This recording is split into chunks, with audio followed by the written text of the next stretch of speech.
राधे राधे मित्रों, आप सब कैसे हैं। आशा करती हूँ कि आप सब लोग बहुत अच्छे होंगे। मैं अब आप सब से बात कर रही थी एकादशी के बारे में, जो कि हर महीने में 2 एकादशियाँ आती हैं। साल में 24 एकादशियाँ आती हैं।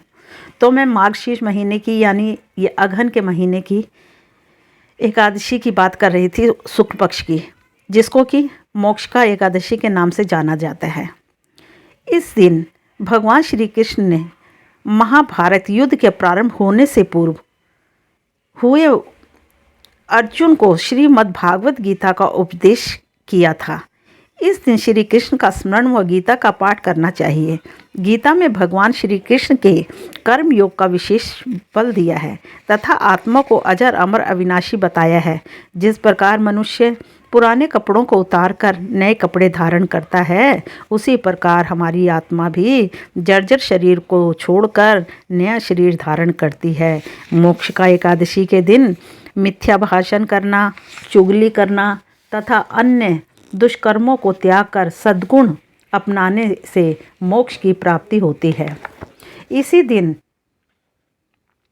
श्री कृष्ण भगवान ने अर्जुन को गीता का उपदेश दिया था। इसी उपलक्ष्य में गीता जयंती भी मनाई जाती है।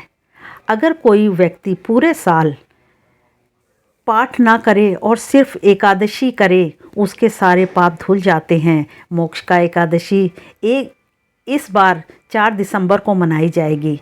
इस साल ये शुभ दिन मार्गशीर्ष एकादशी तिथि को मनाया जाएगा। भक्त इस दिन को वैकुंठ जाने के दिन भी मानते हैं।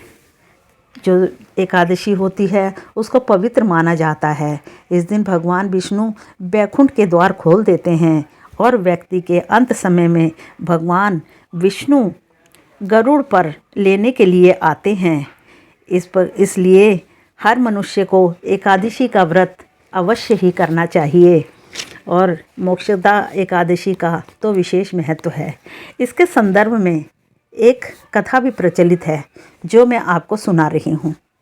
प्राचीन गोकुल नगर में धर्मात्मा और भक्त वैखानस नाम का राजा था। उसने रात्रि को स्वप्न में अपने पूज्य पिता को नरक भोगते हुए देखा। प्रातःकाल उसने ज्योतिषी वेद पाठी ब्राह्मणों से पूछा कि मेरे पिता का उद्धार कैसे होगा। ब्राह्मण बोले, यहाँ समीप ही पर्वत ऋषि का आश्रम है। उनकी शरणागति से आपके पिता शीघ्र ही स्वर्ग को चले जाएंगे। राजा पर्वत ऋषि की शरण में गया और दंडवत करके कहने लगा, मुझे रात्रि को स्वप्न में पिता का दर्शन हुआ। वह बेचारे यमदूतों को हाथों से दंड पा रहे हैं, अतः आप अपने योग बल से बताएं कि उनकी मुक्ति किस साधन से शीघ्र होगी। मुनि ने विचार कर कहा कि धर्म कर्म सब देरी से फल देने वाले हैं। शीघ्र वरदाता तो केवल शंकर जी प्रसिद्ध हैं, परंतु उनको प्रसन्न करना भी कोई आसान नहीं है।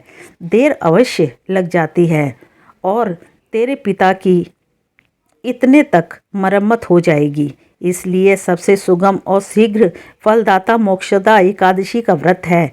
इसे विधि पूर्वक परिवार सहित करके पिता को संकल्प कर लो, निश्चय ही उनकी मुक्ति होगी। राजा ने कुटुंब सहित मोक्षदा एकादशी का व्रत करके फल पिता के अर्पण कर दिया। उसके प्रभाव से वह स्वर्ग को चले गए और जाते हुए पुत्र से बोले, मैं परम धाम को जा रहा हूँ। श्रद्धा भक्ति से जो मोक्षा एकादशी का महात्म सुनता है उसे 10 यज्ञ का फल मिलता है। बोलो श्री कृष्ण भगवान की जय। तो मित्रों, इसी दिन ही गीता जयंती भी मनाएं और गीता जी का जन्म मार्गशीर्ष शुद्ध एकादशी को हुआ था। गीता जयंती को गीता जी की सारी सामग्री से पूजा करें, आरती कर प्रसाद चढ़ावें, गीता जी का पाठ करें। इस प्रकार परम धाम की प्राप्ति होगी। बोलो गीता माता की जय।